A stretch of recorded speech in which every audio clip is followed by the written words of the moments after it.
తిరిగి ప్రపంచానికి విశ్వగురుగా విలసిల్లుతుందని చెప్తూ నేను సెలవు తీసుకుంటున్నాను. భారత్ మాతా కీ. రాష్ట్రీయ స్వయం సేవక్ సంఘ్ 100 ఏళ్ల అప్రతిహత ప్రస్థానం. ధర్మ రక్షణ కోసం సాగుతున్న శతాబ్ది ఉత్సవాల వేళ దేశవ్యాప్తంగా హిందూ చైతన్యం ఉరకలేస్తోంది. ఈ చారిత్రాత్మక తరుణంలో సంగారెడ్డి గడ్డపై హిందూ శక్తి చాటిచెప్పేలా అద్భుత ఘట్టం ఆవిష్కృతమైంది. సంగారెడ్డి పట్టణం పోతిరెడ్డిపల్లి హౌసింగ్ బోర్డు ఫేస్ 1, 32వ వార్డులోని శ్రీ సీతారామ శివాంజనేయ క్షేత్ర ఆవరణ నేడు ఆధ్యాత్మిక కేంద్రంగా మారింది. ఆర్ఎస్ఎస్ శతాబ్ది ఉత్సవాల సందర్భంగా నిర్వహించిన ఈ హిందూ సమ్మేళనానికి భక్తజనం పోటెత్తారు. జై శ్రీరామ్ నినాదాలతో ఆ ప్రాంతమంతా మారుమోగింది. ఈ కార్యక్రమానికి ముఖ్య అతిథిగా విచ్చేసిన బిచ్కుంద సంస్థాన్ మఠాధిపతులు, పూజ్యులు శ్రీ సోమలింగ శివాచార్య మహారాజ్ స్వామీజీ వారు తన ఆశీహ్ ప్రసంగంతో భక్తులలో ఆధ్యాత్మిక జ్యోతిని వెలిగించారు. మానవ సేవే మాధవ సేవ అని, ధర్మాన్ని రక్షించే బాధ్యత ప్రతి హిందువుపై ఉందని వారు ఉద్బోధించారు. విశిష్ట అతిథిగా హాజరైన శ్రీమతి జయశ్రీ కొత్తూరి తన అమూల్యమైన సందేశాన్ని ఇస్తూ, సంప్రదాయాలను గౌరవించడం మరియు సామాజిక ఐక్యత యొక్క ప్రాముఖ్యతను వివరించారు. అనంతరం ప్రధాన వక్తగా విచ్చేసిన సహ ప్రాంత కార్యవాహ ఉప్పలంచ మల్లికార్జున్ సంఘం యొక్క లక్ష్యాలను, హిందూ సమాజం ఎదుర్కోవాల్సిన సవాళ్లను వివరిస్తూ గంభీరమైన ముఖ్య సందేశాన్ని వినిపించారు. ప్రతి గడపలోనూ ధర్మం విరాజిల్లాలని ఆయన పిలుపునిచ్చారు. ఈ కార్యక్రమంలో అశేష సంఖ్యలో ప్రజలు, మాతృమూర్తులు మరియు యువత పాల్గొని జయప్రదం చేశారు. ఈ సందర్భంగా చిన్నారులు చేసిన నృత్యాలు ఆహుతులను విశేషంగా ఆకట్టుకున్నాయి. కార్యక్రమం ముగిసిన అనంతరం భక్తులందరికీ అన్న సమర్పణ చేశారు. ఐక్యతకు మారుపేరుగా నిలిచిన ఈ సమ్మేళనం స్థానికులలో కొత్త ఉత్సాహాన్ని నింపింది. Ram Dayal Rebba, R7 news, Sangareddy.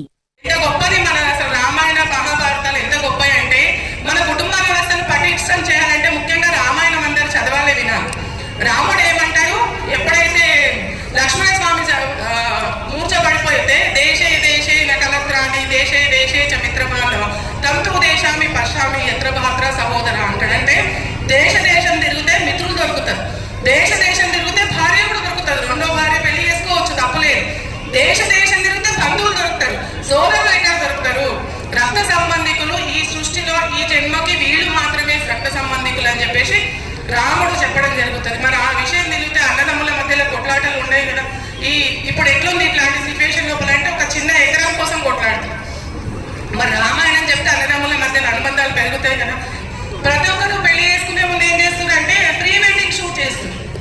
Pre wedding shoot బదులు ఫ్రీ మ్యారిటల్ కౌన్సిలింగ్ అంటే రామాయణం జరిపిస్తే ఖచ్చితంగా వాళ్ళు విడిపోరు కదా. అసలు రాముడు సీత ఎంత అన్యోన్యమైనటువంటి దంపతులు అంటే, సీతమ్మ తల్లి అరణ్యం లోపల రావణాసుడు అంటాడు, ఏంటమ్మా నీ భర్త ఉన్నాడో పోయాడో ఎవరికి తెలుసు, ఇంకా ఆయన పట్టుకొని వేలాడుతున్నావు, ఏ మృగాలో తినిపోయి ఉంటే అడవిలో తిరిగి ఆయన కోసం పాకులాడుతూ రాజ్యం లేదు ఏం లేదంటే సీతమ్మ తల్లి ఒకటే మాట చెప్తారు, యోమే భర్త తమే గురు హీనోవా రాజహీనోవా సమే భర్త సమే గురు అంటే, వాడు హీనుడైనా ఎవడైనా వాడే నా భర్త, ఆయనే నా భర్త, ఆయనే గురువు అని చెప్పి సీతమ్మ తల్లి చెప్తారు. అలాంటి దానికి వారసులమైనటువంటి మనం ఇట్లా విడాకులు జరగడం అనేది చాలా బాధాకరమైనటువంటి విషయం.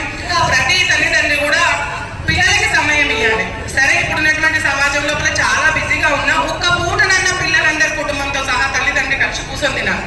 అప్పుడు తలా ఒక ఫోన్ పట్టుకొని కాదు, అన్ని ఫోన్లు స్విచ్ ఆఫ్ చేసో సైలెంట్ మోడ్లను పెట్టి ఆ రోజు జరిగినటువంటి విశేషాలన్నీ కూడా, ఒక ప్రాబ్లం ఉందంటే దాన్ని ఎట్లా డిస్కస్ చేసుకొని ఎట్లా దాని నుంచి బయటపడాలో చెప్పి పిల్లలకు వారంకోసారి కుటుంబం అంతా కలిసి గుడికి వెళ్ళాలి.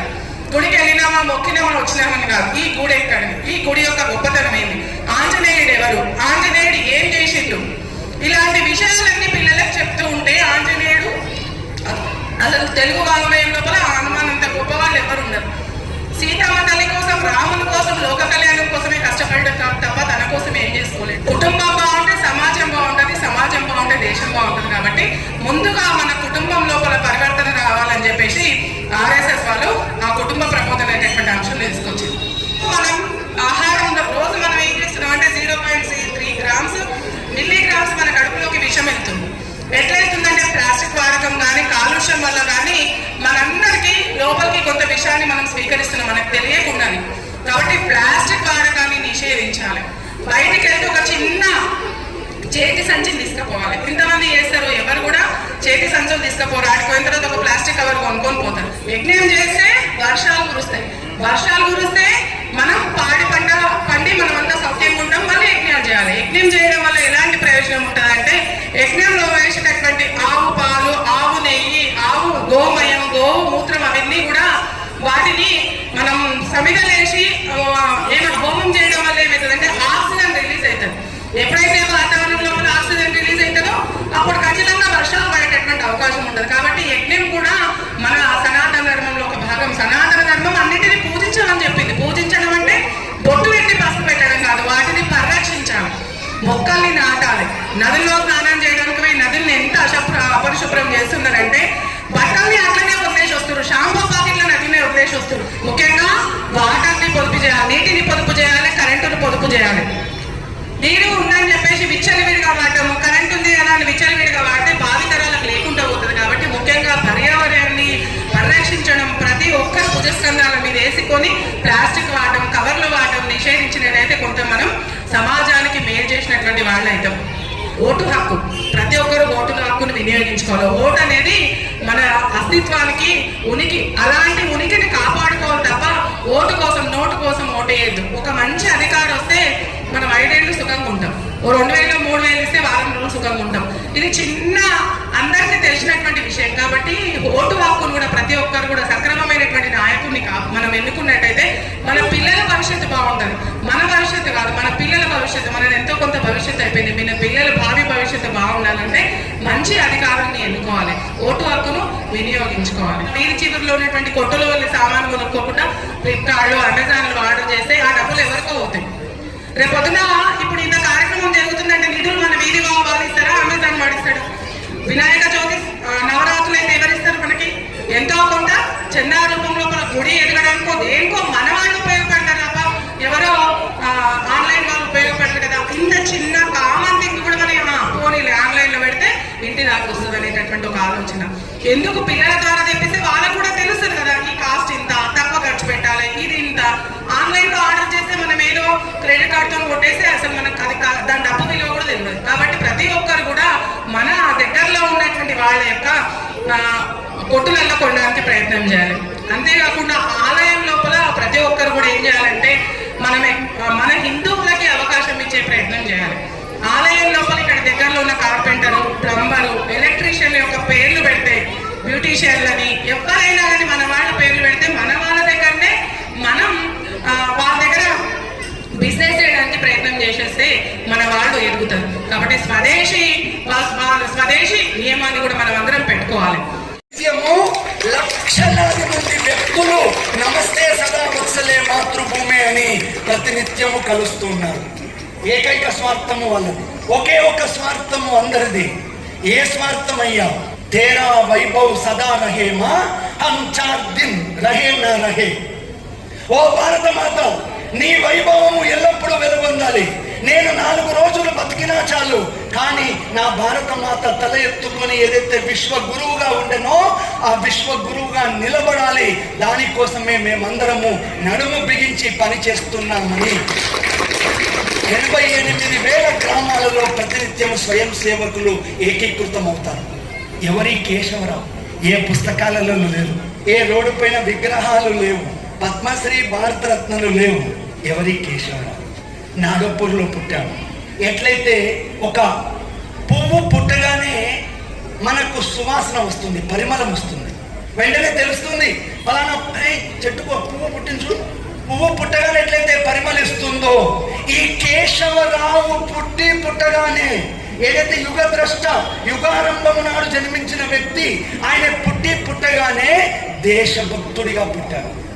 కేవలం 5-6 సంవత్సరాల బుడి నడక, అమ్మ చేయి పట్టుకొని వీధిలో నడుస్తూ పోతూ ఉంటాడు. వీధిలో నడుస్తూ పోతూ ఉన్నప్పుడు ఆ ఇంట్లో వాళ్ళమ్మ ప్రతినిత్యము చెప్తుంది. ఏమని చెప్తుంది? రామాయణ భారత ఇతిహాసాలు, లాలిపాటలు, ట్వింకిల్ ట్వింకిల్ లిటిల్ స్టార్ చెప్పలేదు వాళ్ళమ్మ. శ్రీకృష్ణుని యొక్క లీలలు, ఛత్రపతి శివాజీ యొక్క విరోచిత గాథలు, ఒక తానాజీ మాల్సురే, ఒక నేతాజీ పాల్కర్, ఒక యాషాజీ కంక్, ఒక్కొక్కరు ఏ రకంగా పోరాటము చేసిన వీరుల గాథలు ఇంట్లో మనము పాడుకునే పాటల బదులు ఆ తల్లి ఇంట్లో పిల్లలకి అటువంటి సంస్కారాన్ని ఇచ్చింది. దాని కారణంగా ఆ బుడిబుడి నడకలు వేస్తున్న బాలుడు రోడ్డు పైన వెళుతున్నప్పుడు ఆ గురుసు పైన కోట పైన జెండా ఎగురుతుంది. ఆ జెండాను చూసి అమ్మను ప్రశ్నిస్తాడు. ఏమని ప్రశ్నిస్తాడు? అమ్మ, మన పతాకము, నా శ్రీరామచంద్రుడు, శ్రీకృష్ణుడు, ఛత్రపతి శివాజీ, రాణా ప్రతాప్, పృథ్వీరాజ్ చౌహాను ఏదైతే పోరాటము చేసిన పతాకము, నా కాషాయ పతాకము నా బురుసు మీద ఎగురుతలేదు, ఇక్కడ ఇంకేదో జెండా ఉంది, ఏమిటిది అని ప్రశ్నిస్తాడు 6 సంవత్సరాల బాలుడు. అప్పటి వరకు ఇంట్లో తల్లి చెప్పిన బోధలు విన్నాడు. విదేశీ దాస్యము గురించి తల్లి చెప్పలేదు. బయటికి రాగానే చూశాడు, కళ్ళకు కనబడ్డది, వెంటగానే ప్రశ్నించాడు.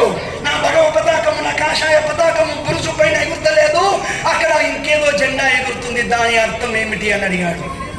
వెంటనే తల్లి చెప్తుంది, బేటా, ఇది బ్రిటిష్ సామ్రాజ్యం యొక్క జెండా. దీని పేరు యూనియన్ జాక్. మన దేశాన్ని పిడికెడు మంది వ్యాపారం పేరుతో వచ్చి మనందరినీ కూడా మోసము చేసి అమాయకంగా బానిసలుగా మరల్చుకొని ఇప్పటికీ 150 సంవత్సరాలు దాటిపోయింది బెట, వాళ్ళు మనని పరిపాలన చేస్తున్నారనే విషయం చెప్తుంది ఆ తల్లి. వెంటనే మనసులో ఆలోచన మొదలవుతుంది. ఈ భారతదేశ జనాభా 30 కోట్ల మంది. పరిపాలన కోసం వచ్చిన వ్యక్తులు చిట్ట చివరికి 1947 15 ఆగస్టు స్వాతంత్రం ఇచ్చే నాటికి అత్యధిక బ్రిటిషులు ఎంతమంది ఉన్నారయ్యా దేశంలో అన్నట్టయితే కేవలము 19,000 మాత్రమే. సిరఫ్ 19,000 మంది 32 కోట్ల మందిని బానిసలుగా చేసి పరిపాలిస్తున్నారే. ఈ 32 కోట్ల మంది ఎవరు? హిందువులు ఏమవుతున్నారు? తను కూడా స్వతంత్ర పోరాటంలో పాల్గొంటాడు, పెరిగి పెద్దవాడు అవుతుంటాడు, దేశమంతా పర్యటనలు చేస్తూ ఉంటాడు.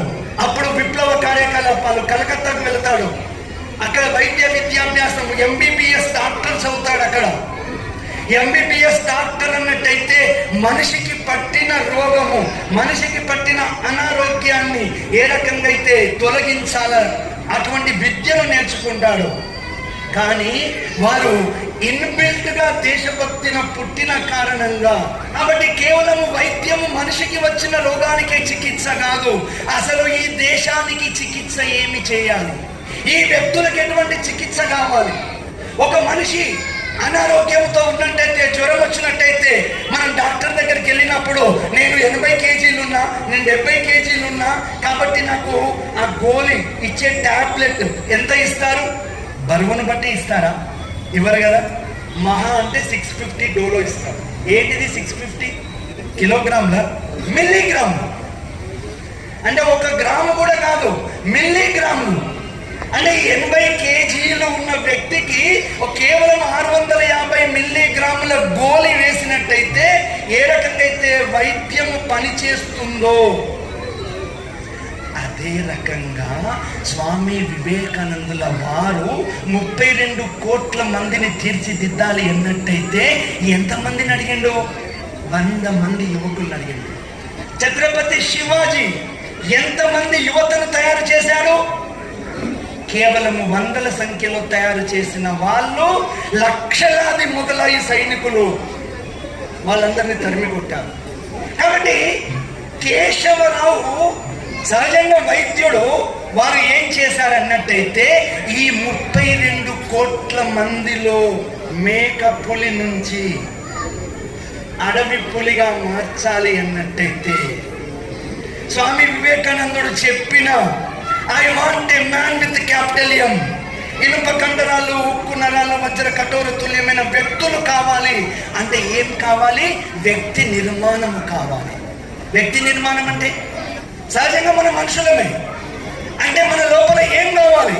గుణ వికాసము జరగాలి, చైతన్యము రావాలి. కాబట్టి మనుషుల లోపల శారీరక, భౌతిక, ఆధ్యాత్మిక, సామాజిక సేవ ఇవన్నీ కూడా వికాసము చెందాలి అన్నట్టయితే ఆ వ్యక్తి ప్రతినిత్యము ఈ టాబ్లెట్ ఎటువంటిదయ్యా అన్నట్టయితే ప్రతి వ్యక్తి ప్రతినిత్యము భారత మాత ఒడిలో గంట సేపు సేద తీరాలి. కాబట్టి 1925 విజయదశమి పర్వదినం నాడు కేవలం ఒక గదిలో 15 మందిని కూర్చోబెట్టి రాష్ట్రీయ స్వయం సేవక సంఘ్ అనే మాత్రను భారతదేశానికి అందివ్వడం జరిగింది. లాభాపేక్ష లేకుండా నిస్వార్థంగా ప్రపంచంలో ఏదైనా సంస్థ ఉన్నదంటే కేవలం RSS మాత్రమేటువంటిది మీ అందరికీ గుర్తుండాల్సినటువంటి అవశ్యం అత్యావశ్యం. మన పిల్లల్ని సంస్కారవంతంగా తీసుకురావాలి. గుడికి వచ్చినా కూడా నా గాజులు లేవు, నా బొట్టు లేదు, అట్లనే మనం దేవాలయానికి తీసుకెళ్తున్నాం. ఇటువంటి ఒక హిందూ సమ్మేళనంలో కూడా మనం తీసుకొని వస్తాం. మన హిందూ ధర్మ గ్రంథం ఏది ఎంతమందికి తెలుసు చెప్పండి, తల్లులు చెప్పండి మీరు. హిందూ ధర్మ గ్రంథం ఏది? ముస్లిం ధర్మ గ్రంథం ఖురాన్ అని అప్పుడే చెప్పేది చూడండి అమ్మవారు. ఒక భగవద్గీత అని కొని తెచ్చుకో, కొన్ని లక్షలు పెడతాం. బర్త్డేకి మన పిల్లలు 20,000 రూపాయల బట్టలు కొంటాం, ఒక కేక్ తీసుకుంటాం, ఒక కాటన్ తీసుకుంటాం. రోడ్ల మీదకి వెళ్తారు మన పిల్లలు. వెళ్ళి ఏ రాత్రి? నిశరాత్రిలో ఆ కేకును కోస్తారు. అప్పుడు పిడికలు గోడకు కొడుతుండే కదా, పాతకాలంలో పిడికలు గోడకు కొడుతుండే లేదా? అప్పుడు ఆ కేక్ తీసుకొని వాని ఒకరి ముఖాన్ని కొట్టుకొని ఆ రోడ్ల మీద దుక్కుతా ఉంటారు. వాని కళ్ళలో పడిందంటే ఒక లారీ వచ్చి వాని మీద చేసుకొని పోయిందన్నమాట. మనం ఎట్లా పుట్టిన రోజు మనం ఒక దేవాలయాన్ని వెళ్ళండి, లేదా ఒక గోపూజ చేయండి, ఎవరైనా బీదవాళ్ళు ఉంటే వాళ్ళని చేయండి, లేదా ఒక తల్లిదండ్రికి పాదపూజ అనేటువంటి చేయండి. ఇది సంస్కారం అన్నమాట. మనం అందరం కూడా ఇది చేయాల్సిన అవశ్యం అత్యావశ్యం. ఒక్క లెక్చరర్ 8 మంది అమ్మాయిల మీద టార్గెట్ చేశారు.